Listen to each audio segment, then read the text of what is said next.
I believe for the rest of us, the class, we are all set to listen. So thank you, Luni. You can take over. All right. Thanks everyone for showing up today. As you've seen before, I'm Luni. I wrote a lot of books. I started writing books when I started teaching entrepreneurs. There's a whole series. We still haven't figured out how to get you copies of all this. We were working on that a few weeks ago. We'll get back on that this week. We're going to talk about what's in book 5 today, or most of what's in book 5 today, which is called The Realities of Funding a Startup, or just the realities of funding. And I'll warn you now, it's not a happy topic. It's one of the most depressing topics I can teach because the realities are not good when it comes to funding startups. And it only gets worse when we talk about startups in Africa. Well, let's just jump in and really question the fundamental thing here, which is why on earth are we raising money? Like, why do startups, and I lump in SMEs into the world startup. Startup to me just means new company. So why does a new company raise money? Like, why did they bother given how much trouble it is? And there's 3 answers to this question. The first answer is time. So we've heard the expression that time is money. And in the world of startups, money is time. It's a true statement. So there's very little you can't do if you just take your time to go do it. There's very few startups that you could just bootstrap with no outside money if you just take your time to do it. But if you go and raise the money, then you can bring the future to you sooner. So, we can take a really simple example of, I think I have one on here, of a Jewel Bar. So this was a company in Tanzania. It was charging cell phones or mobile phones using solar. And they wanted to get bigger faster. They wanted to get to a certain scale. And so they needed to bring the future forward. They needed to have 50 of these up and running. And the only way to do that was to go raise outside money. They could have, had a job somewhere and deployed one of these. And then when they had saved up enough money from that job and from running the first one, they could have run a second one, got a second one up and running, and then 4, and then 8, and then 16. And, here we are. It's about 6 or 7 years since I met this company. Please mute yourself if you're not speaking. 6 or 7 years later, there might have been 50 of these. But that's not the path they took. They took the path of raising money, and it did not go well, and they ran out of money and went out of business. Simpler case in the world of agriculture might be to start with 1 acre with whatever you want to do. Again, keep your job, farm the acre on the side, take its outputs, earn some profits, build yourself up until you're to 2 acres, right? 1 hectare, and then 4, and then more. Now, the second one gets in the way a lot as well. The other reason why companies raise money is that they need a piece of equipment. This often shows up as well in the world of agriculture, where you're processing the outputs and you need that piece of machine to do the processing. And without it, hand processing just doesn't make sense. So again, another example in my portfolio is not ag, it's energy. It's Biera Energy out of Kisii, Kenya. And this company makes power, or plans to make power, from the waterfalls in Kisii, Kenya. It's hilly in Kisii. There are rivers out there. There really isn't a way to bootstrap this one. They could start really, really small with whatever savings they have. But the first installation we want to do would be big enough for a whole hospital. Right? We have a hospital that said they want the power. We have the river right there. We have everything we need, but we need the money to go buy the equipment. And again, so if we're processing maize into flour, to take the simplest example, yeah, you could do that with a hand cranked machine, but you shouldn't. You should go raise a little bit of money, go buy the real modern piece of equipment, go do it I call it the right way. That's a good reason to go raise money. And the third one out there would be inputs. So you might need some inputs in order to generate some outputs. You're running a organic fertilizer company, and so you need some stuff to put into the machine to go, or the pile at least, to go make the outputs. And so again, I have an example here. It's Regathe Dairy in Tanzania. It's one of my investees. You need milk. You can't have a milk company without buying milk. You could have 2 cows and try and make a milk company, but this is a company that's earning more than $1 million a year. You can't do that in your backyard with a handful of cows. You need to buy your way into customers to start with. You need to spend money, right, unprofitably to start with. You need equipment. You need a pasteurizer to sell safe milk. You need a bottling machine. You need trucks to deliver it to market. And in this case, you need to buy the milk because they don't actually have the cows. They just buy milk from hundreds and hundreds of other farmers. So this is a great example of where capital was needed, but not a ton of capital. They managed to get to $1 million a year on about $80,000 of total input of capital. Maybe it was 90. And then there's one more, which is nice, but not necessary. And that's buying market share. So we often see in startup pitches, they end with how much money the company wants to raise and what their use of funds is.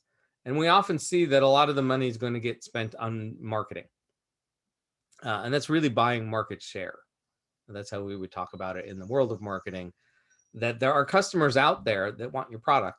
You don't know who they are, and it's going to cost you money to make your company aware, make those customers aware that your company exists. But it's also true that often you'll just go and buy those customers, and not outright. It's not like you're paying those customers, but you'll spend more money on marketing to go find them and spend money to make your company run unprofitably so that you can grow your market share. So you can go and get those customers and have them to start paying you. And so that's another use of funds. And so another example of that is Zijani in Nairobi. They collect used cooking oil from hotels and restaurants, and then they convert it into other products like biodiesel. And so they have to go and get those restaurants to agree to give them the oil. And we worked on what that model should be, and are we going to pay for the oil? And it turns out that we don't pay them cash. We don't pay them shillings for their oil. They give us the oil for free, but we give them soap in exchange for them giving us the oil. And soap is one of the products you can make with used cooking oil. So we turn their oil into soap. We give them cleanup soap, right, for their kitchens. We give that back to them in exchange for the oil. So we've turned their oil into soap, and so it doesn't really cost us that much. And that's basically we needed money to do that. So we needed money to get the system started, to get it bootstrapped. Okay, so those are the use of funds. And let's talk about the problem of raising capital now, right? The reality of how do you find those funds? And the first reality is that most of you are sitting in the valley of death. And that's really what it's called. It's a very common phrase. It's also called the seed round. It has a couple other names. But this graph is trying to show success, right? The height here is success. And what generally happens is that you have your idea. You're all psyched to start a company, and you've all done that now. And you start out in what we generally call the pre-seed stage. And in that very beginning stage, you have your idea and you have no revenues yet, or very, very early revenues. And you have to fund that round, that initial startup. You have to fund that with your own money, with friends and family money, maybe with crowdfunding if you're in a country that has crowdfunding working. And then you get to the stage where you think you need more money. It feels like you need more money, or let's just say you need either a lot more time than you could possibly devote to it, or it needs money, right? Or it needs a piece of equipment, or it needs something that I just showed you. And you don't have it, right? You're out of your own money. You're out of credit. You can't just go to a bank and get a loan for this. You need some money from outsiders. Typically, that stage is called the seed round. And typically, that's where the angels and the small institutions will play. And there aren't enough of them. There are way more ideas than there are funders. Right? There are literally more entrepreneurs on this call than there are investors in Africa, right? In the seed stage. And so this, we call it the valley of death because a lot of companies don't make it to the other side. They die for lack of capital, not for lack of good idea, not for lack of idea that could succeed. They just die for lack of capital in this valley. If you make it to the other side, then you're in the growth stage. So if you make it to the other side, you now have revenues. You generally in Africa have profits because you have to, and you start growing.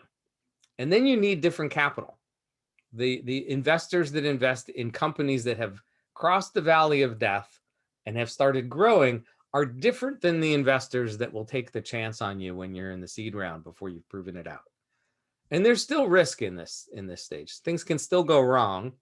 Growth can stop. That's the biggest risk there is, or could turn out that the number of customers you thought existed don't, and you just run out of customers completely, and they have what they want and they stop buying completely.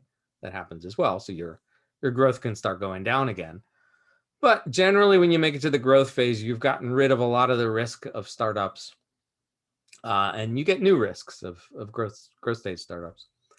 And then there are different investors when you get to be $1 million in revenue and $10 million in revenue. And we're not going to worry about that because there's only one or two in the 100 companies we invited in there that are at that phase.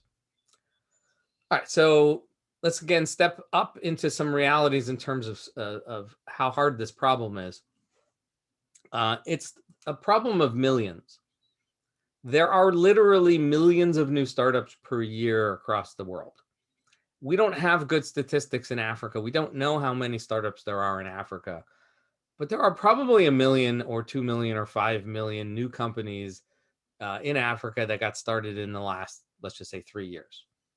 Given a billion people population, right, 500 million adults, that's probably true. What we do have is, and of those millions, they're basically all not funded, right? If we rounded it down, we would see there are a couple that are funded by external sources, like thousands, and then the rest are not. But we do know these stats in the United States. So we do keep pretty good statistics in the United States when it comes to startups. And so we know, we've been tracking this for decades. We know that there's about 500,000 new startups created per year in the United States, new companies created per year. New companies that have employees, just to narrow it down a bit. And the number is a little bit higher than this. I'm rounding down to 500,000. We also have really, really good statistics on venture capital. So we know within 10, how many companies were funded by venture capitalists per year. And I have some old numbers here. The numbers actually got a little bit bigger. But let's just say it's like 4,000. So of 500,000 startups per year in the United States, not all of them want venture capital. Venture capital is kind of a highly specific industry. But 4,115 plus or minus 10 were funded by venture capitalists in 2016. The number of companies that went to pitch to venture capitalists was in the tens of thousands. We know this because we know from, I'd say anecdotes, but the anecdotes repeated enough that we know it's accurate. A top-level venture capitalist will look at 2,000 deals a year and pick one to invest in. And a top seed fund or angel will look at 500 deals before they invest in one. And an accelerator like Fledge that I run, we'll literally look at 10,000 startups around the world, not just American. Well, we'll look at 10,000 startups before we find 7 that we like. So there are tens of thousands out there. And just a handful get funded by venture capitalists. Now we know, and I'm not going to go into that today, that every single investment that the venture capitalists make, they're expecting an exit. That's what they call it. They're expecting a big acquisition or an IPO. That's why they invest. They really want the biggest companies that grow the fastest and all that. And we do know that most of the time they're wrong. So Of the 4,000 that were funded in 2015 and 2014 and 2013 and 2012, this 4,000 number's pretty steady. Only 726 had an exit in 2016. So a fraction of the companies that got funded by VCs had the outcome that VCs wanted. And when we turn these into percentages, it's less than 1% got funded by VCs, and less than 0.1% had the exit that the VCs wanted. With the the divisor here is the 500,000 total companies that got started. And so the depressing part is that there are far more venture capital in the United States than anywhere else in the world. There's more venture capital just in my home city of Seattle than all of Africa. And what most of you are working on is venture-like startups. It's companies that venture capitalists should be looking at, but don't, because there just aren't enough of them. And they're not looking in Africa, and they're not looking in food. And so these numbers, the percentages here are way bigger than the reality on the ground in Africa. So of all the ag companies in Africa, maybe 0.01% get funded by venture capitalists, and 0% get exits. I don't know of an exit in food and ag in Africa. I haven't seen one happen yet. If you talk to the VCs, and I said this was depressing, so hang with me, it's going to get worse. If you talk to the VCs and you talk to the angels and you talk to these funders, and you ask them, why are you funding just this few tiny bit of companies at the very bottom of this triangle here? And they would flip this around and say, those are the best ones, those are the top of the triangle. But ignoring them for a minute, they're going to tell you that everyone else, every other company in the middle of this crowd here is unfundable. Quote, unfundable. That's their term. They're going to tell you that they're unfundable because they're not in $1 billion market. Please mute yourself. They're not in $1 billion market. They're not going to grow by 3 or 4 times year over year for the next 10 years, because nobody wants to acquire this company. It has no chances of going public. Therefore, it's unfundable. It's not true. I put unfundable in quotes because that's their word, and it's true only in their business model. So you got to remember that venture capital is a business. Their business is money, but it's a business, and therefore they have a business model. And their business model is to find these few companies at the very tip of the triangle and make money off of them, right? Provide them capital in order to make money. That's their business. And their business model doesn't work for all the rest of the companies. And so rather than just saying, hey, our business only works with exactly this type of company, and if you're not one of those, I'm sorry, it's our problem, not your problem. That's not what they say. They tend to have really big egos, and they tend to think they're doing what's best for the world, and they're not. And so they'll just say, hey, you guys are unfundable. All right, moving on. The source of capital changes as you go through this curve I showed you before. So again, when you're in the seed phase, you got to fund it yourself. You got to turn to yourself and your friends and family. We'll call that self. And then these days, there's a little bit of crowdfunding you can do, and you may find a grant. You may find an angel. I typically call those patrons when they show up. They're really rare. And then when you get to the startup phase, when you get to have some customers, then the angels start investing. You can start talking to an angel group, and there are some small VC funds you can talk to. I forgot to take out the SBA loan. That's an American thing. And then as you get to the growth phase, you can't usually go back to these people. Usually now you're too far along, and that funding source is gone now, and you have to look toward bank loans and other forms of debt. And as you get bigger and bigger, the funding sources change. So let's just go through these really quickly. In the US, that big giant 500,000 company list, well, they're almost all funded by the founder. On average, it's $17,000 per company. And the typical way to fund it in the United States is actually on a credit card. So credit cards are very, very common in the United States. It's very easy to get one. It's very easy to spend all the money on the credit card, whatever credit line they give you. And we have very good bankruptcy laws. And so it's not uncommon that someone starts a company on a bunch of credit cards. They go and get 5 credit cards before the credit card companies notice. They'll go spend $17,000, $20,000, $30,000 off the credit cards. And if the company fails, and most of the companies fail, they go bankrupt. And they have trouble getting a credit card again for 7 years. It messes up some other things in life, but otherwise they're fine, right? They're not in prison. Other people don't know that they've been bankrupt. It's not a huge stigma. So people go down that route. There's also 60% of adult Americans own a home. And so it's not uncommon for them to borrow money against their house. And so use their home as their bank account, and literally go to a bank and borrow against the house and use that for their startup. And then if they lose it, well, home prices in the US tend to go up, and that gets washed out in time.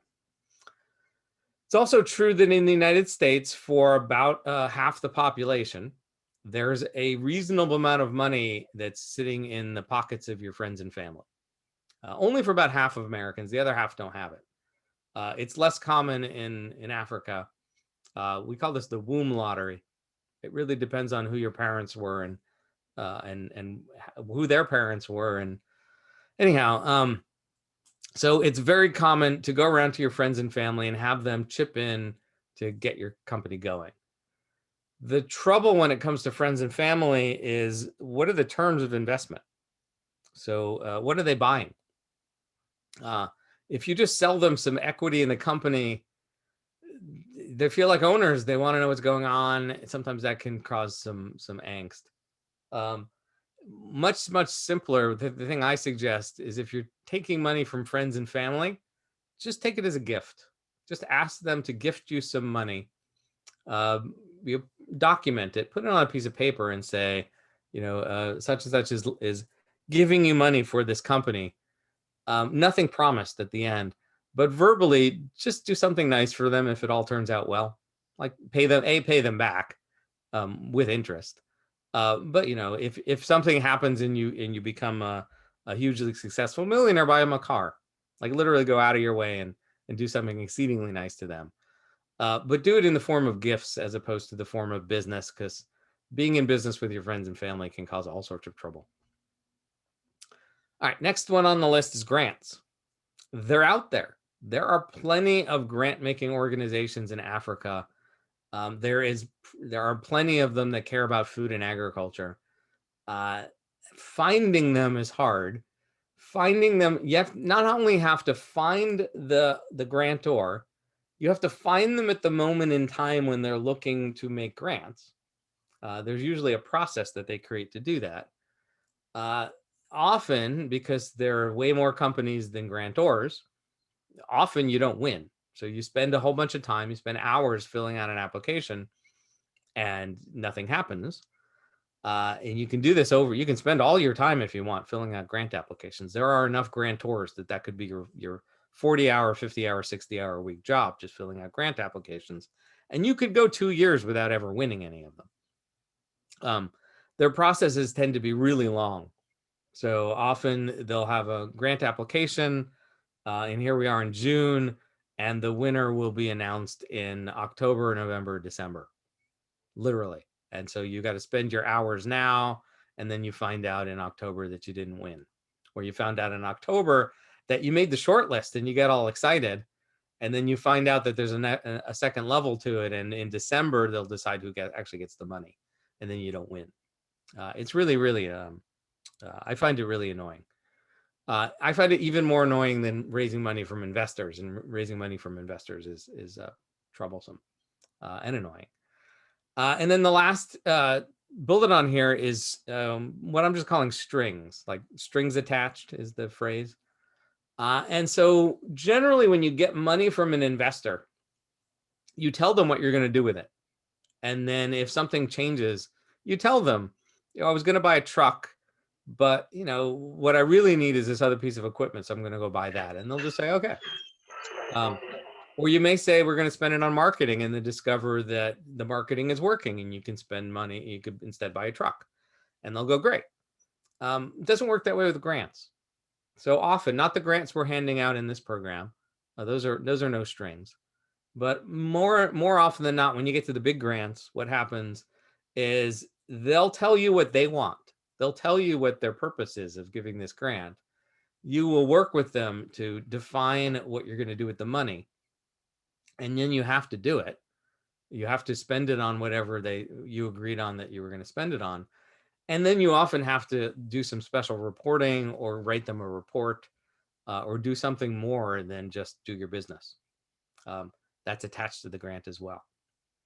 There's often milestones attached to the grants. I've seen many grants that are in tranches, we would call that. So it's a $50,000 grant. You get $10,000 for filling out the initial report describing what the project is going to do. So when that's completed and sent in, within 30 days, they send you $10,000. Then maybe milestone 2 is bringing the product to a certain number of customers. When you've done that, you submit that, and 30 days later, they'll pay you for that. Maybe that's $15,000. And then the next one, and the next one, and the next one. And there could be many milestones. I got a company in Nigeria, and they won a gigantic grant. They won a $900,000 grant from USAID. Amazing, right? That $900,000. But the problem was that the grant was written in a way where the milestone was they do solar powered cold rooms, and the grant was written so that when 4 solar powered cold rooms were deployed, they would be paid, let's just say $50,000. And so you get great. Okay, they'll deploy their rooms, they'll get $50,000. The problem is the cold rooms are $20,000 a piece. So $80,000 was needed to deploy the cold rooms. And then after they were deployed, they got paid $50,000. And so there's 2 things that are backwards there. One is the milestone was after the money was paid. And second, they weren't even paid back as much as needed to get it set up. It made no sense to me. But they found some other funders to cover the difference. It's a very stringy deal. All right, I did mention crowdfunding a few times. This is new in terms of my life. I've been an entrepreneur for 29 years. We didn't have anything like crowdfunding before. It's fairly new in the States. It's starting to get rolled out in the rest of the world, and places like Kickstarter are global. So crowdfunding comes in a few different forms. It sounds like one big thing. It has some similarities across these different styles, but it actually is a few different things. So the oldest in the crowdfunding group is Kickstarter and Indiegogo. That's really pre-sales. It's really a website where you can sell something that doesn't exist. You can announce to the world that this thing is going to exist. You can find customers that will pay you for it ahead of time. Then you can use their money to go make it real, and then send them a copy. That's what Kickstarter's for. They call it donation crowdfunding, but it's really pre-sales. There's a separate group. It's out of Netherlands. It's called Lendable. I highly suggest everybody go check out Lendable. They're a crowdfunding site for debt, and they're highly successful at doing that for companies, especially in emerging markets. And so you go up there and you describe what you're doing, and you tell the crowd what money you need, and they lend it to you. And they lend it to you at a very I would say a concessionary rate, lower than market rate. And they just do that because they can. Kiva would be another one on here, but that one's a little harder to work with. And Kiva does 0% interest loans. And then the newest form of crowdfunding is equity crowdfunding. And so AngelList is the biggest in the space. They really only do tech. I have not seen AngelList work in food and ag or in Africa, not yet at least. But I've heard rumor of an equity crowdfunding site in Nigeria.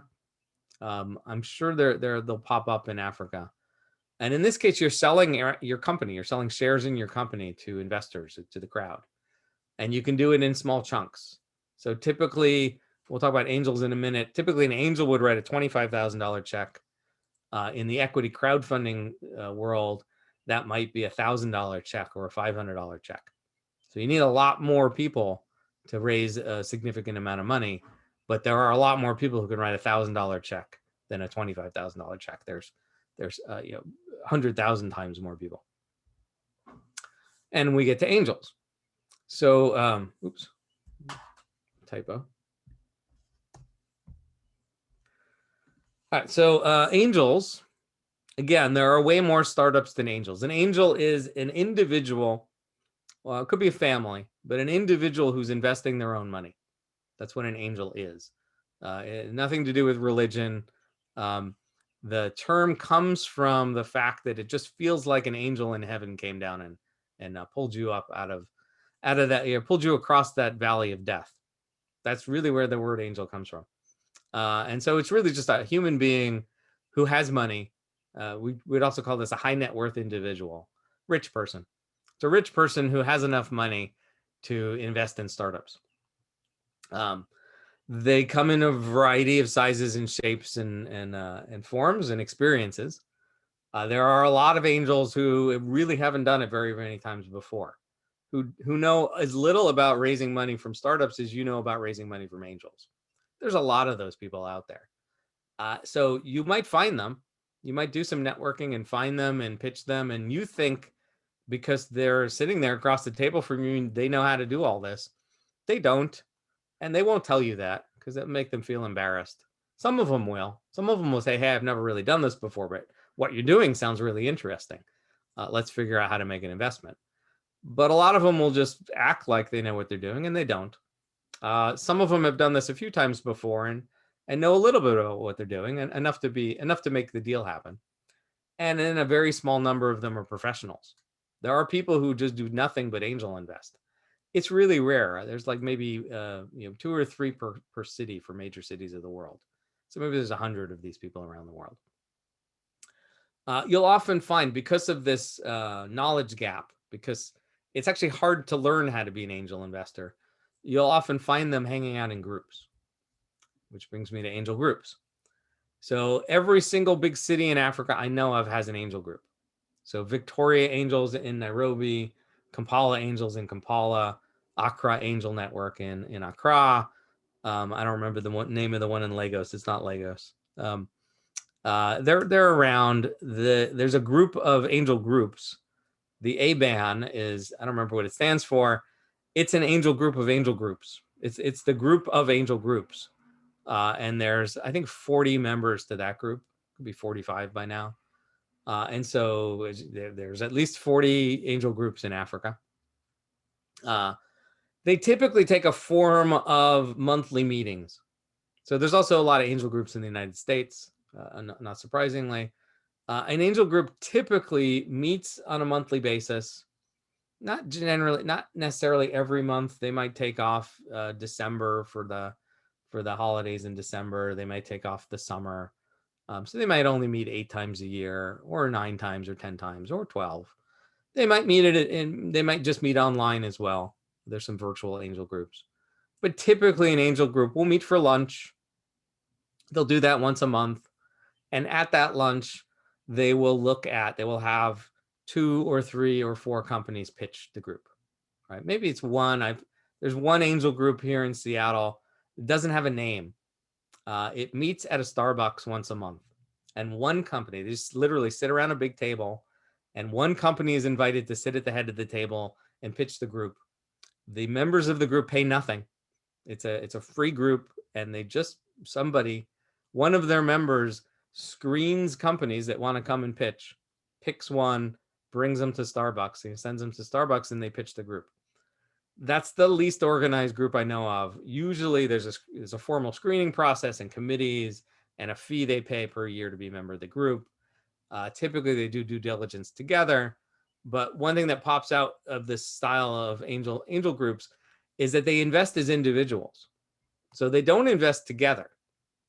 They invest at the same time, and they invest in the same companies, but they don't invest their money together. They invest as individuals, each making their own decision on which deals they want to invest in, which they don't, how much they're going to write into each company. And at scale, when we do this in the States, there'll often be a deal like, well, if $100,000 of money shows up in the room, as we would call it, Some of the investors are allowed to write little checks, like $10,000 checks. I've seen that deal. I've taken that deal. Moving on. Then we get up to the professionals. So then we get up to the venture capital funds. And the difference between an angel and a venture capital fund is that a venture capital fund is a professional company. It is a company. It's in the form of a limited partnership, but it's a company that takes other people's money and invests it. It's a business. And it gets confusing to think about a venture capital fund as a business because what they're selling is money. They are literally selling their money. Their goal, the goal of the business model is really simple. The business model is to double the money of the investors, right? Tripling is better, but to at least double the money that the investors give them in 10 years. VC funds have a structure to them. I'm not going to go into that today, but it's typically 10-year fund. And so when you think about the fact you're raising money and you would really like one of these institutions to write you a check, because they write much bigger checks than the angels, right? If you find a venture capitalist and they want to invest in you, you really just need one, right? They'll write you the $100,000 check or the $250,000 check or the $1 million check because they have money and they need to put it to work. So when they find something that I like, they have no qualms about writing a big check for it. Well, they have qualms, but when they find one that they're going to invest in, they will write the check to it. And they will write that check expecting to make 10 times their money back. I'm going to pause there. 10 times their money back. So they're going to write you a check. If they give you $1 million check, they're only going to do that if they think that someday they're going to get $10 million back from writing that check. That's their business model. And so if you can't figure out how to justify their ownership being worth $10 million, you can't ask them for $1 million. If you can't justify their ownership being worth $1 million, you can't ask them for $100,000. You have to think about 10x's. That's the key number for venture capitalists. And that money, where's it come from? Yeah, it really comes out of your pocket. It really will cost you $10 for every dollar you take from a VC if you succeed. If you fail, it doesn't cost you anything. You don't have to pay them back if you fail. There's no bankruptcy from VCs if you fail. The other form of capital, the one that's much more common in Africa, would be debt funds. So you can raise money as debt, you can raise money as equity. And in Africa, because there are so few exits and so few 10x's, the much more common fund you find out there is a debt fund. And they too are professionals with other people's money. It's very, very rare to find a debt fund that is one. It's very rare to find an angel that does a lot of deals all in debt. Generally, angels like to do equity investing. You do find them occasionally, but it's rare. So a debt fund, again, is a professional fund. It's a venture capital fund, only they're lending money instead of buying equity. Their product is also money. Like if I just flip back between these two slides, there isn't a lot of changes here. And the reason is their product is money. They're renting you their money. And the difference is that they don't want $10 back for every dollar. They want $1 and change back for every dollar, right? They may want $1.50 or they may want $2 back for every dollar they give you. Like if you played out the terms, a 12% loan over 6 or 7 years is as a 2x return. You're paying back twice what they're giving you. And 12% is not uncommon in Africa, right? The goal for a debt fund is one of two things. It depends on where the money comes from. If it comes from rich people, then the goal is to return 1.5 to 2 times the money back to the investors. If the money comes from the government, which is really common, then usually the goal is just to recycle the money forever into an evergreen fund. But then the real goal is to add more money to that to make it bigger. Fund managers like to manage more and more funds because once you get into this habit of investing in companies like I have, there are so many out there, you just want to do more. So you always want more money to go invest. All right, and just finishing up here, what do these investors want? So it doesn't matter whether they're angels or VCs or debt funds. What they want is to find a company that they think is going to succeed. And there are tons of risks associated with startups. And so they want a company that has the least amount of risk as possible. So ideally, what they want is a company with a business plan that looks like it's succeeding. And even better, a business plan that's been done before, that has succeeded before elsewhere multiple times, one that they've seen work multiple times before. They want a team that looks like it can execute, a team that looks like they're going to succeed, a team that has experience in the space. And the word today is traction. They want traction. They want a company that has customers that are really happy and wanting to buy more. That's traction. And at the same time as they want a known business plan that they know is going to succeed, they want something new that they've never seen before. Why they want this, I don't understand. It's some weird psychology of human beings, but they like to find novel things. They don't like to invest in solar powered cold storage because that's been done before. Solar power has been done before. Cold storage has been done for 100 years. It's not innovative. It's not interesting. And so that's hard to get funding for. Organic fertilizer has been done hundreds of times before. It's hard to get funding for it. You need to do something new. If you do something new, you get more attention from the investors. And then they want a investment that can be huge, so that their portion of it is sufficient to pay them back, whether that's a 2x or a 10x.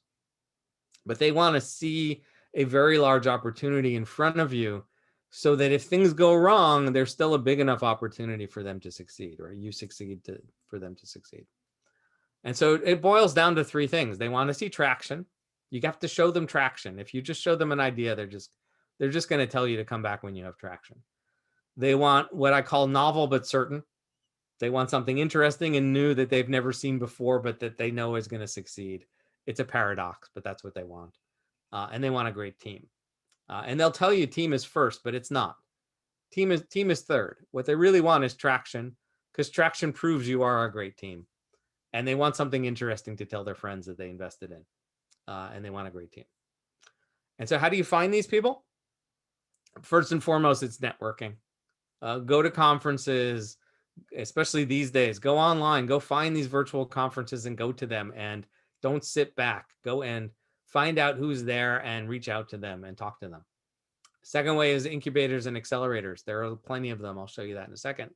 Third thing is put a profile up on VC for Africa. So networking, go out there. You got the internet. Go find places where there are angels. Go find the angel group in your hometown. Reach out to them. Go find the next conference that's running. Go sign up for it. And then in terms of accelerators, you're in one now. You've all been to F Success before. We're going to give you some help here. We're going to give you some money. We're not going to give you everything you need in this program, at least not 100 of you. And so go to F Success after you're done here. I did this yesterday. There's a screenshot from yesterday. There are 1,486 programs, accelerators, events, contests, and so forth right now. You could apply to 1,486 right now. There's always new ones opening up. The other one I run is sitting right here because they know where I'm located when I did this. We're not actually running a program in 21. We'll run it in early 22, but the application's open now. So when you're done with the Land Accelerator, we'll send you a note on this, but come and apply to Fledge. And when you're doing that, apply to 10 more. Go find 10 more programs that care about food and ag. The worst cases you get in. Like worst cases you get accepted, they want to give you money. Your worst cases you don't get in, but next worst cases you get in and you have some more distractions. And then in terms of VC for Africa, it's the place to be. It's a place where I go to look for startups for Fledge Seattle, where others are going as well. A lot of money's moving around on VC for Africa. It's free to go make a profile. Just note, right, here's where the companies are based. It's not all in Africa anymore. You are literally competing in this world of raising money. There are, I didn't add this up, but there's more than 7,000 companies listed on VC for Africa.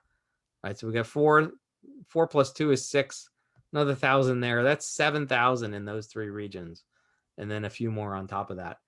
So you are competing to raise money when you make your profile on here with 7,000 other companies that are listed. and at least 70,000 that aren't listed here. And that's your competition. When you're raising money, your product is your company, whether it's debt or equity. Your product is your company, and your competition is everyone else raising money. And it's not true that every investor cares about all of Africa. You'll hear about that in a minute, about where they care about. But there's a lot of companies raising money. And one reason why the realities of funding is that it's hard to get money is that your competition is really vast. And with that, let's bring forth the investors to talk to you. So I went 3 minutes over.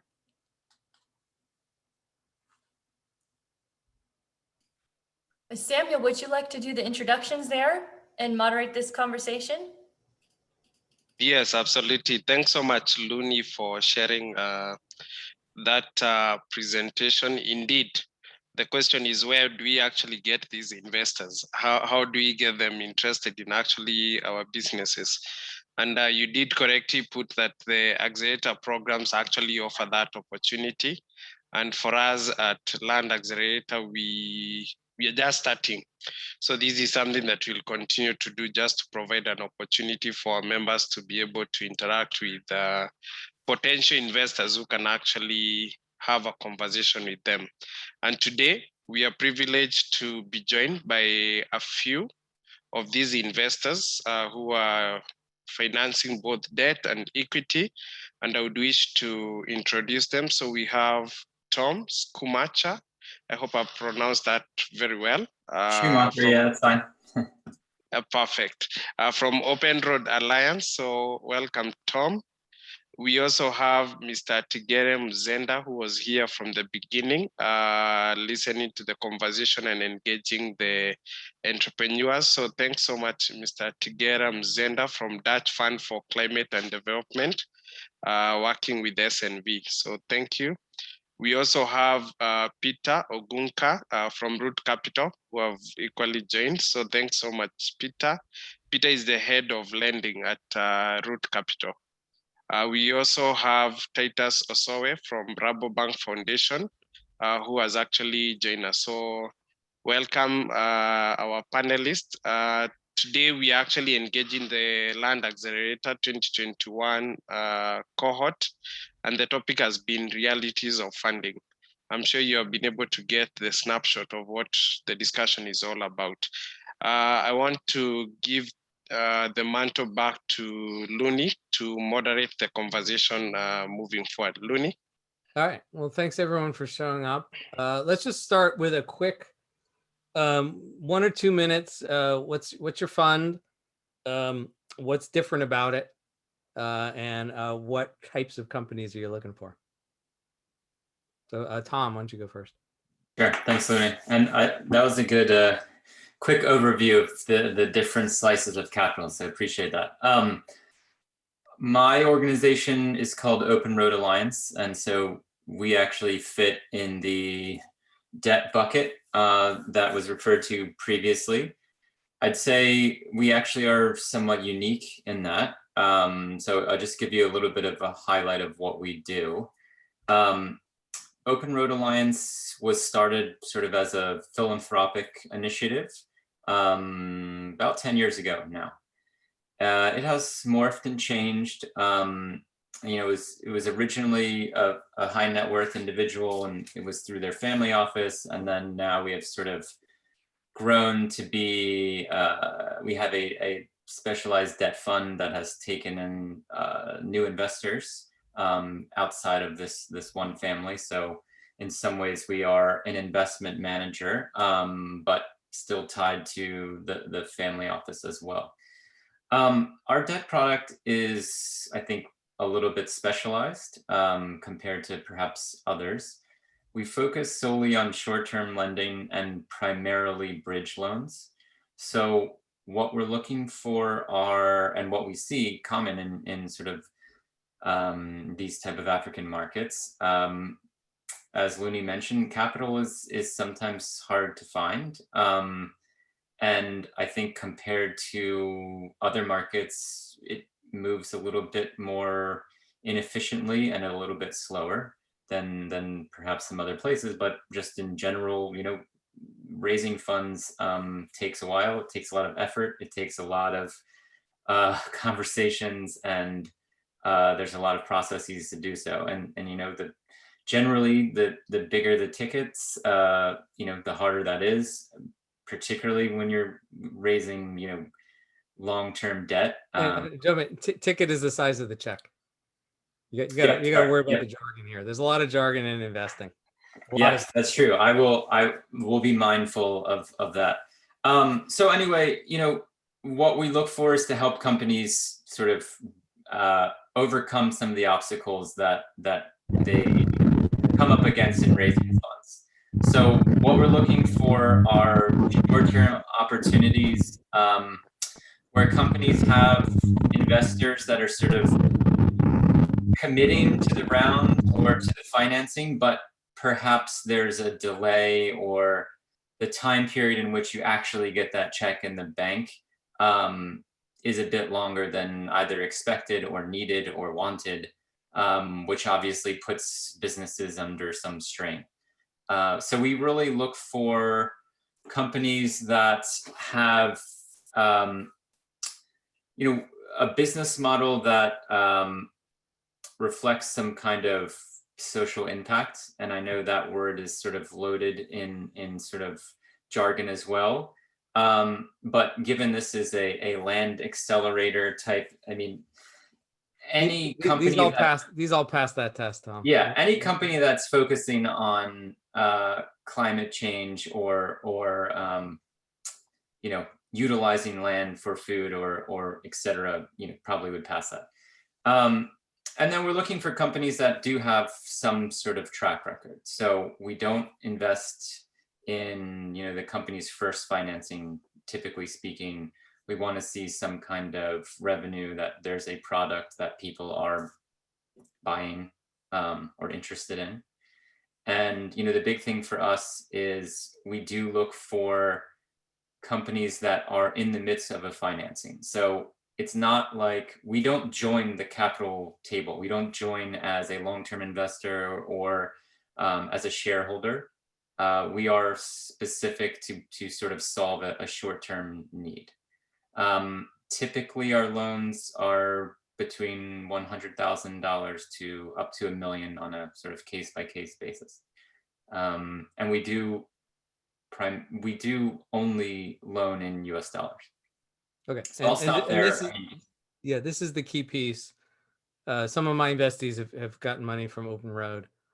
I didn't talk about this detail, but often what happens is the investor says yes, and you get all excited, and then you discover in the next phase of talking to them after you've convinced them to invest, is their process will take 3 months before they get you the check or the wire. That literally there's 3 months of work they will do they call due diligence, to check every last detail that they can think of about your company. And they will keep asking you questions and keep asking you for documents for 3 months. And so sometimes longer. Yeah, sometimes longer, but we'll just use the normal case. And so Open Road is here to say, well, if it's a trusted, it could be another guy another investor on this list here. We'll get to them in a minute. We trust that investor. We trust that they're actually going to close. We believe this deal is going to close. We'll lend you the money for 3 months or 6 months until it actually shows up, so you can get moving now. So that's the key. Thanks, Tom. Thank you. That was a much more succinct overview. So I appreciate it. Yeah. All right. So let's jump down to Titus from Rabo.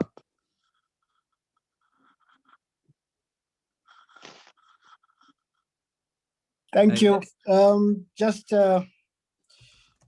joined when you're just finalizing on the debt category of investors. We as Rabo Foundation are also in that category. I must say we pretty much similar to Open Road, but a bit different in that we invest in smallholder farmers, but through intermediaries. So these intermediaries maybe SMEs, microfinances, cooperatives. Given that a bit background about Rabo Foundation, is a CSR wing of the Rabobank. Rabobank, given one of the biggest and the leading agricultural bank in Europe. So they formed Rabo Foundation to give back to the farmers. We have been in Africa since 1974. We are in 8 countries in Africa. In East Africa, we cover Tanzania, Uganda, Rwanda, Ethiopia, and Kenya, with our regional office here in Nairobi. We are also in West Africa, covering Ivory Coast, Senegal, and Ghana. We are into value chains here, being coffee, dairy, horticulture, nuts, grains, and MFIs, given that some of them are still working for the farmers in that capacity. Now, what we are looking at to invest in some of these partners that we're working with is how sustainable the engagement with the smallholder farmers is, what the social impact they are creating with these smallholder farmers, what is the economic aspect of it, and what's the environmental. So those 3 are the key, I would say, the keys that we look at when we want to invest in or even advance a facility to these partners. There are strategies for the next, I think, 25 years and going forward. But for the next 5 years, we are looking at climate smart agriculture. We are looking at reducing post-harvest losses. So if you are doing something in regards to that, if you're doing something in reinforcing the value chain, what are you doing that is different and that would be maybe be innovative enough to probably improve the whole aspect of the value chain. So those will be interesting to us. Our roles here is that we offer access to finance, access to networks, access to knowledge, given that we have a whole department in regards to research and knowledge in the agri sector, and also access to innovation solutions. So we, at Rabo Foundation, we have a specific, I would say, section which is in charge of innovation. So if it is an innovation that you have that is in agriculture, and that would be help the smallholder farmers to improve on their productivity, then it will be interesting to us as well. So our ticket sizes are a bit lower than Open Road. We start from about 50,000 USD to $1 million.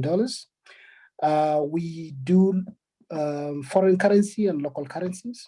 Yes, so I'll stop there, and maybe we can be able to pick up from there. All right, thanks, Titus. All right, how about Peter from Root? Yeah, thank you very much. So I'll just pick it up. I like the pace at which you are going, because we are just going into now the real deal. So my name is Peter Nguka. I work for Root Capital.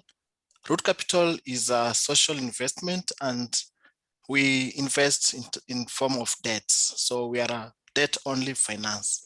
So what's unique about us is that we offer both credit and capacity building at the same time, because we believe that capacity plus training develops resilience, and that's what helps the enterprises to be able to go through all these challenges that we've seen.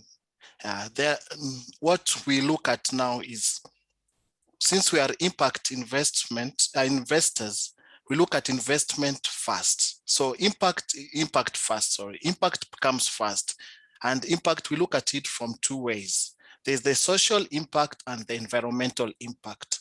So under the social impact, we look at then the number of employees you've employed, the terms, how many hours they work per day, how much are you paying them vis-a-vis the others, and that's what extra do you give or do you provide for them. Then under environmental, we look at your practice, your sourcing. Is it ethical? Is it sustainable? Then where you are operating, is it hotspot? Are you encroaching in lands that are supposed to be preserved? So all these, we are doing it in the lenses whereby we are looking at the future. Our children should enjoy the same resources you are enjoying now and at the same level. So that's what we are looking at. So the third lens is on the business. So this is what I know you've been taken through with Samuel and the others, because the business must make sense. You must have a business that is a going concern, a business that has a future, a business that deals with a product that is sustainable, a product that is not blacklisted, and product that has a ready market. So in terms of enterprises, we look at enterprises which are scalable, enterprises which have a future, and enterprises whose kind of the founder or the people behind it are people who are kind of, they have a vision, they have a mission, and with that, we come in now to help them become a reality. So the other thing we look at now is now the management and the staff. And is the business finance ready? So if the business is not finance ready, then there's a way we look at you and put you in a training program which will make you be finance ready. Because we don't relatively deal with startups, we deal with at least business which have a case, which have been in existence for 3 years. So for this team, our role as Root is just to share with you the best practices, to let you know that there are investors who are looking for what we are taking through what is unique. And for us, what is unique is, what are you doing to the smallholder farmers? We focus on only agri enterprises. So what do you do to those farmers? How much do you pay them? Then in terms of product, we look at macadamia in Kenya. We look at coffee in Rwanda, Uganda, Tanzania, and DRC Congo. Then in Ghana, we look at local value chains from maize to soya to sorghum. And then we also look at cocoa and then shea butter. So in short, those are the countries we operate in Africa. Our ticket sizes ranges between $200,000 all the way to $2 million.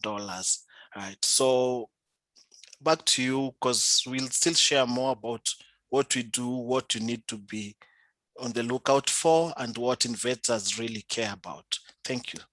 All right, thank you, Peter. I left the equity investor for last here, so Tigere. So we've heard from 3 debt investors, and Dutch Fund does do both, but I do want to hear about the equity side. Okay, sorry, I was muted. Thanks, Luni. And if you missed me a few minutes ago, my network had decided to play games on me, but I came back. So my name is Tigere Mzenda for the Dutch Fund for Climate and Development. I'll share a PPP, sorry, a PowerPoint presentation, a short one. It will be done in less than 10 minutes. So the Dutch Fund for Climate and Development is a brainchild of the Dutch government. It's a 160 million euro fund targeted at supporting private sector companies that have new projects or brownfield projects targeted or working in climate change adaptation. So our focus is private sector, climate, and we are looking at climate change adaptation for reasons that most of less developed countries that we are operating in either have already been impacted by climate change and are wondering what to do next, or it's inevitable that climate change is going to happen. And they're also wondering, how do we continue to do business going forward when climate change hits us? So this is what our focus is. And the focus countries, we won't be able to operate everywhere in the world, but we have our head office in Netherlands. We have operations in Asia, Southeast Asia, and we operate largely in Sub-Saharan Africa and a little bit in Latin America, especially Nicaragua and Honduras. We target countries that are priority countries for the Dutch government, and they are also less developed countries. Where we operate in middle income countries, it means they are a priority of the Dutch government. Otherwise, it's largely less developed countries. We have what we call a landscape approach, which I'll talk about just now.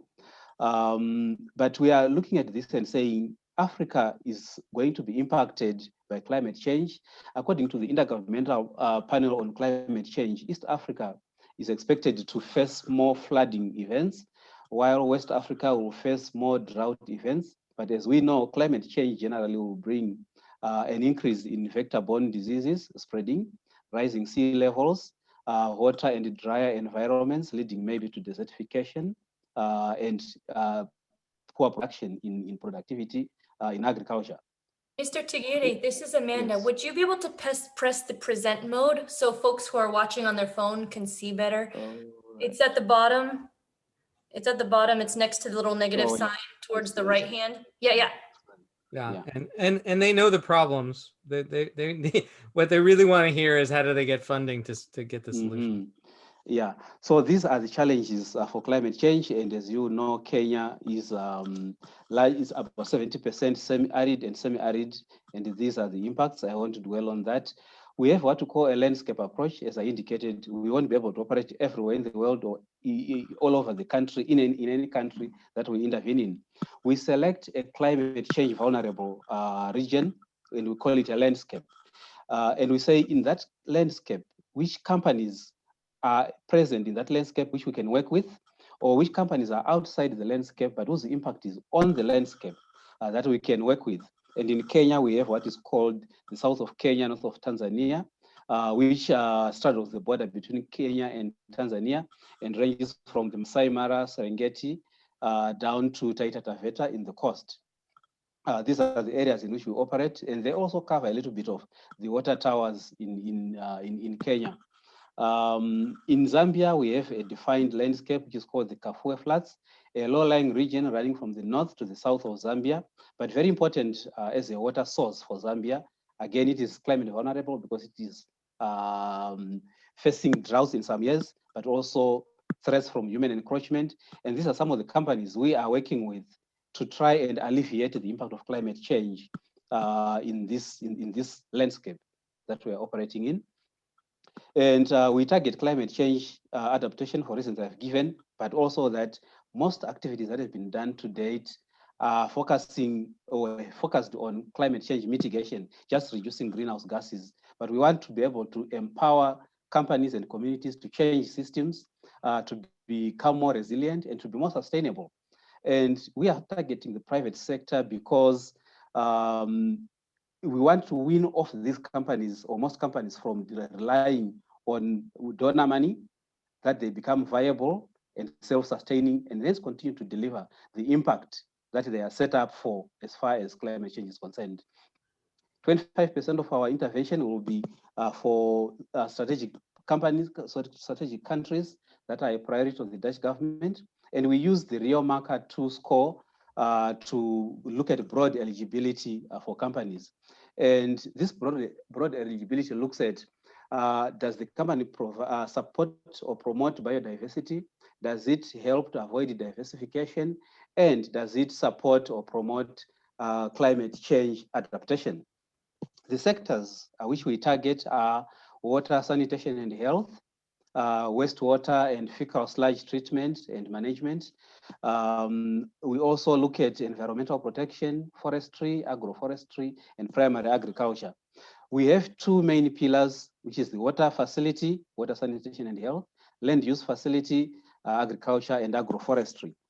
We also have what we call two pillars of assistance. One is the origination facility, which relies or which works on scouting for, identifying and building a pipeline of potentially investable projects.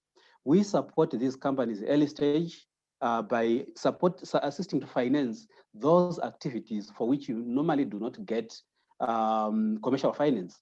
So we are looking at pre-feasibility studies, market studies, environmental impact assessments. We are looking at maybe multi-stakeholder engagements. You don't get loans or equity from other sources to support these activities. So we provide a grant for such activities. The grant is minimum 100,000 euro, maximum 300,000 euro. And we help you implement those activities. Once you have done implementing, usually between 6 months and 18 months, you graduate to commercial finance, where you are then financed by either FMO under the land use facility by way of loan, or by climate fund managers, which is our other funding partner, if you are under water, sanitation, and health. Our criteria is I've indicated broadly, but we are also looking at national ownership, potential commercial viability, and financial additionality. And we also deliver financial additionality ourselves by providing a grant. Over and above a grant, we provide technical assistance. Where special expertise is required, normally it is available in SNV in various sectors, most likely where you may be operating in those sectors indicated. And this technical assistance is not deducted from the grant. It is over and above the grant, and it is at the cost of SNV. So that's the additionality we provide. I think it jumped, yeah. So that's the selection criteria. And what do we expect to deliver as impact? Overall, the project runs from 2019 to 2022 and most likely to be extended to 2023. We expect to have had 100,000 hectares of farmland sustainably managed, 100,000 hectares of wetlands and forests sustainably managed, and having mobilized about 500 million euro from private parties to help finance the project that we are looking at, and provide or result in 40 million tons of carbon dioxide reduction in terms of emissions, and impact on 12.5 million people in terms of drinking water, and also capacity the companies that we support. So this is what the DFCD is about, and I won't labor you with more details, but at the end of the day, farmers will be able to sustainably intensify agriculture. Their incomes will be increased, and will be promoting the use of energy, renewable energy in that case, especially also converting waste to energy, and improve the health outcomes while supporting women and youth. I'll stop here for now and say thank you and ask for any questions. Thank you. I'm going to ask the first question. I'm going to ask it of all the panelists before we open up questions to everybody. So we've invited 100 entrepreneurs into this program. We had 1,300 and change applicants to be part of it, which is a huge number, bigger than we've ever seen before.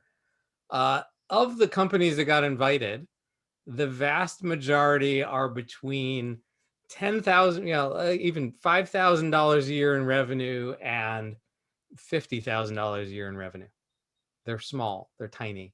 They're definitely in the realm of SME. What's the smallest? We're in the right ballpark for all of these funders in terms of mission, but too small in terms of scale of company. So, what is the smallest company that this fund of yours can fund? Like you said, the smallest check is. And really, what would you say are the criteria for the smallest company that you could possibly fund? So our minimum loan amount is 1 million euro. Our maximum loan amount is 10 million euro for a period of up to 8 years. We can go down if there's significant climate change adaptation impact. So are you funding intermediaries to get the funding down to the scale of these companies?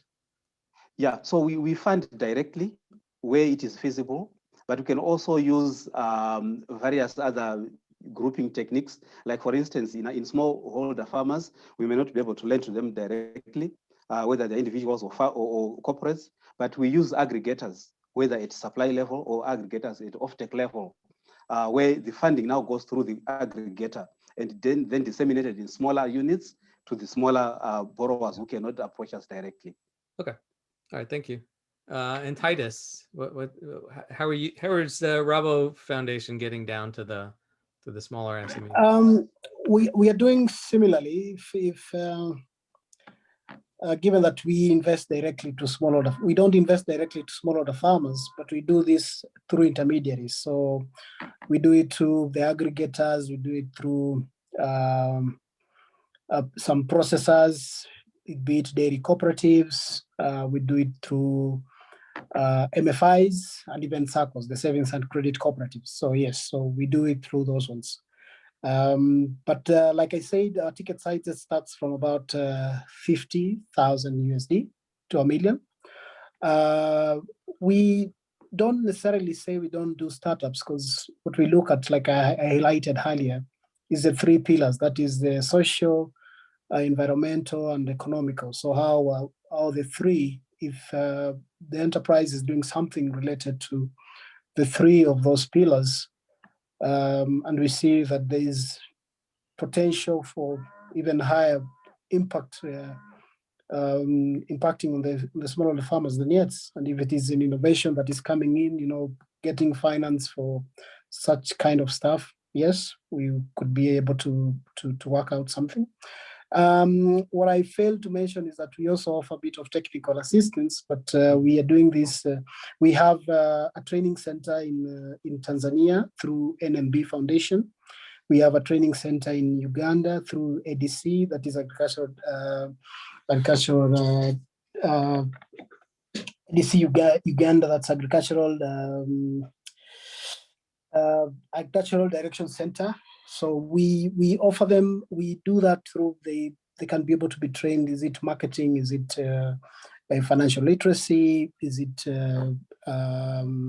I would say market outreach or branding? So whichever aspects that these enterprises would require an assistance to, we believe that then they would be able to get such assistance from there. So we could be able to channel a TA fund so that then they will not be able to pay for these services, but then they'll be able to get it at a subsidized fee. Yeah. Right. Thank you. Yeah. Thank you for that. Peter, how's Root Capital dealing with the smallest of potential investees? Good. So yeah, our preference is 200, but we can go to 150,000 as a starting amount. So we can say from 150,000 all the way to $2 million. That one we can do. But now what is really critical for us is now that it must be within the agri sector. And then specifically now we can zero into the specific agricultural value chains that we look at. Yeah. So for the ones who are not able to service 150, we can put them in our training program where we'll train them on the financials, on business acumen, and things to do with governance, yeah, so that we can make them be ready for investment.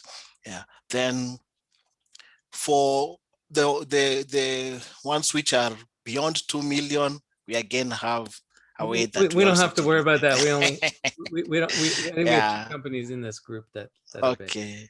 Yeah, but 150, yeah, we can do that. Okay. All right. And Tom, same question to you. Yeah, I guess technically we don't have a floor, although, our team is not that big. There's really 3 people that are like servicing loans at this point. So realistically, 100,000 is probably the lowest we'd really be able to look at. I mean, occasionally we can go lower. I think that the thing with some of those, the smaller size loans for us is we probably want to see a pretty solid deal, because I think what we're going to, when we make a loan and it's, the backup plan is servicing out of cash flow, we're usually making an amortization of under a year. So that's going to be tough for a small company, right? I mean, that generally are not looking for a loan. Since I have you last, basically, I'm going to ask you 2 real quick follow-ups. Yeah. Your cost of doing a loan, what's the difference of your internal cost between doing 100,000 and $1 million loan? Not much. Nothing, right? And everyone's going to answer this question the same. I mean, I'd say a little bit, because we will bring in more legal heft with a larger loan. Sure, but you might have to spend a little more on the lawyers, but it's the same process and the same check, which is why I want to make this clear to everyone. This is why everyone is stating a minimum check that's too big for you, because their cost of doing a $20,000 loan to make your life dramatically better is the same as their cost of writing $1 million loan, and their business is to put money to work. And so they can't put $20,000, they can't do enough $20,000 checks to make it all work out.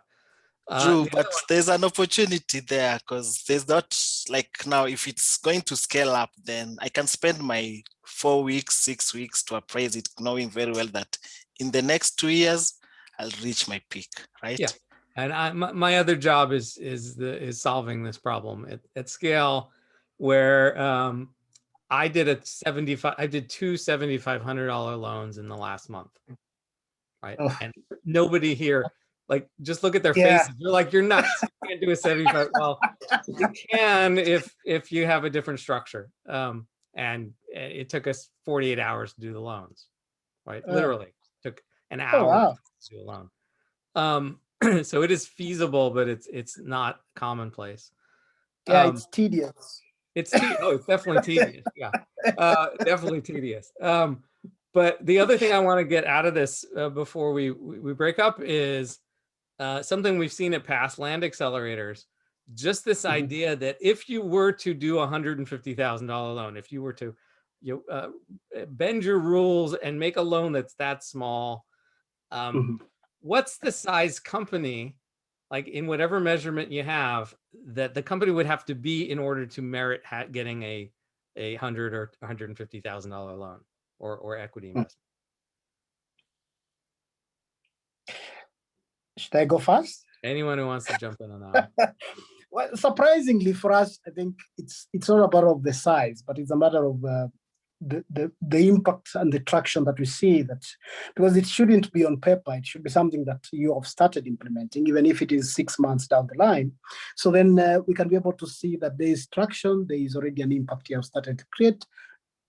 It could even be an innovation. So I wouldn't say that there is a size we look at. Okay, I hear you, but if I were to bring you a company, if I picked one of these 100 companies here, and they had done, it's an amazing innovation, whatever it is, it makes agriculture more efficient, and they've only had $5,000 of revenue in the last 12 months because it needs some equipment and it needs some. Wow. Right, but it's $5,000 with but it's amazing and could change the world. Any chance that they would get a $150,000 loan? Oof. Wow. Yeah, so Luni, that one, it requires more of seed capital. Yeah. Yes, more of those angel capitals you are talking about, because we have people with different who kind of are attracted by different projects in particular sectors. So those ones will be attractive to more of those angel investors because they are patient. They have a desire that needs to be met. But for us now, the story behind your business is what sells. Who is this Luni? What does he do? What prompted him to start this company? So those good stories is what social investors look for, right? Okay, watch this.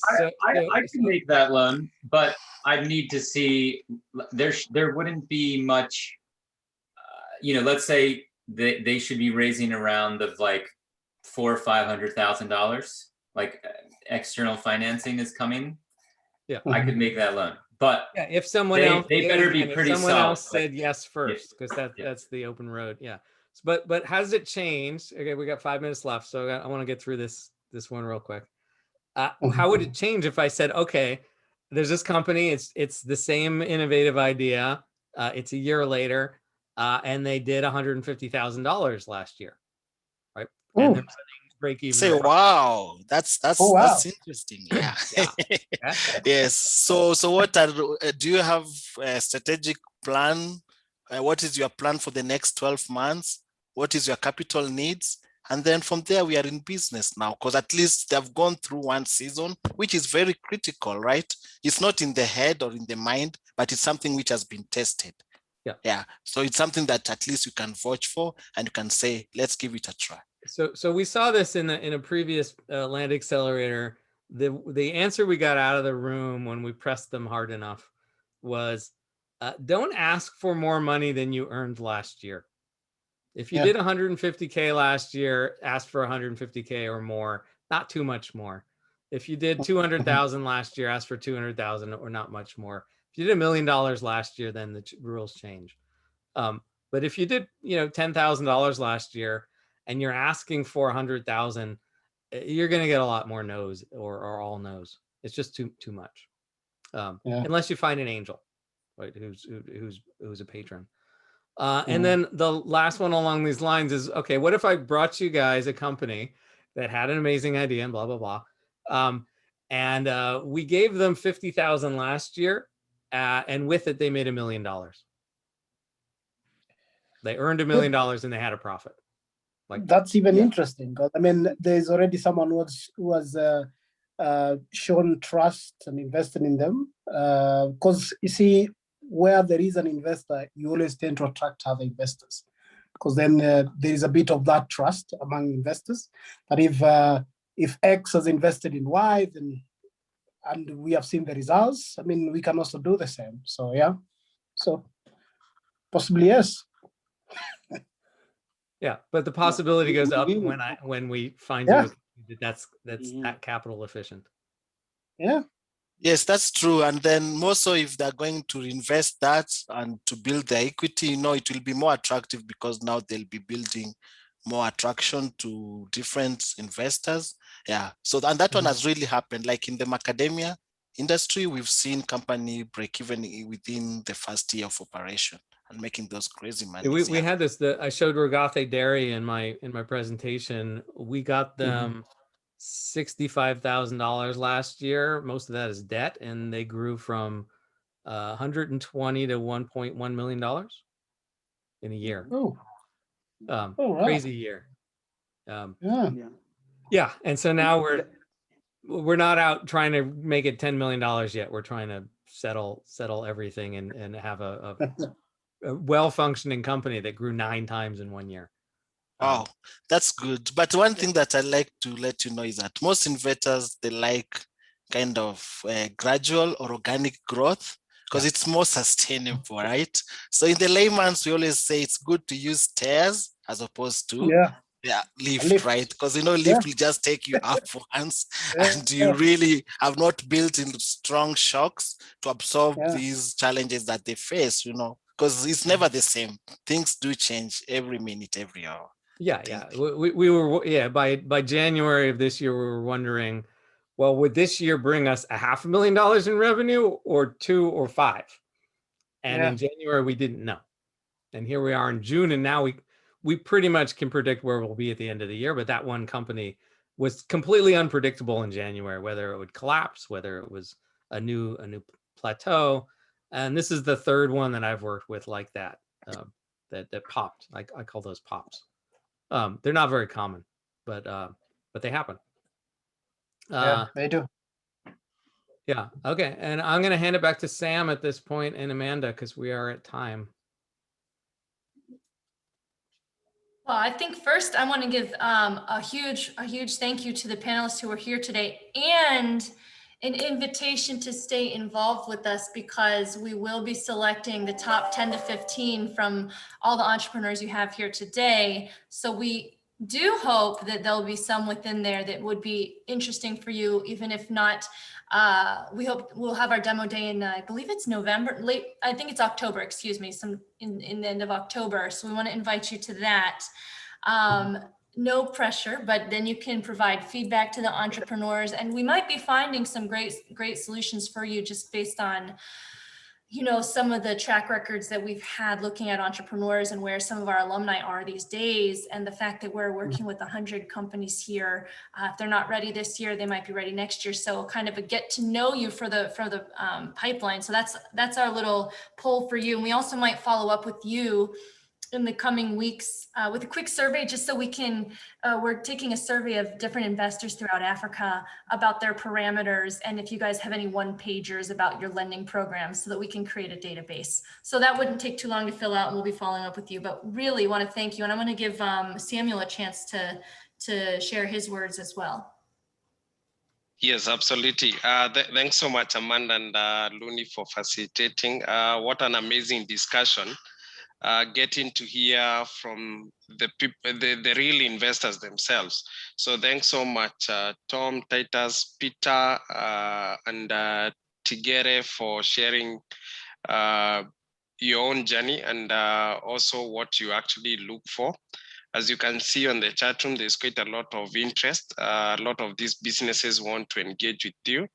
And what I can actually say is we did actually selection of the best entrepreneurs within the restoration space. So some of these could actually be a pipeline for you.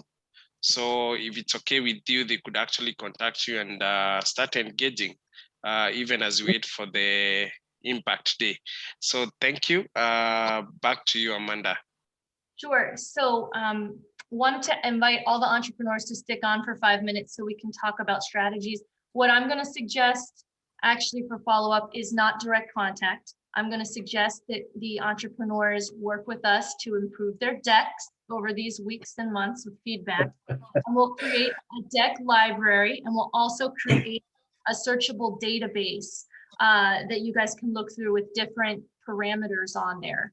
And so that's something that we will invite everybody from this cohort to be a part of, not just the top 10 or 15. So you guys will all be invited to fill out these surveys about your companies and to help us create this database of all the companies who are here. So then I would like, I don't know, I think we can say thank you, and we can just keep on for 5 minutes for all the entrepreneurs. So for all the investors in Luni, I think we've learned a great lesson today. We have recorded this, so we'll be putting it up there. I just want to give you guys a chance to say goodbye and then head on out, and the rest of us will stick here for 5 minutes. Okay. All right. Well, very thanks for much. the invite. Thank you, everyone. Thanks for having me. Thank you. Bye-bye. Yeah, Thanks. please keep in touch. Thank you. Thank you, guys.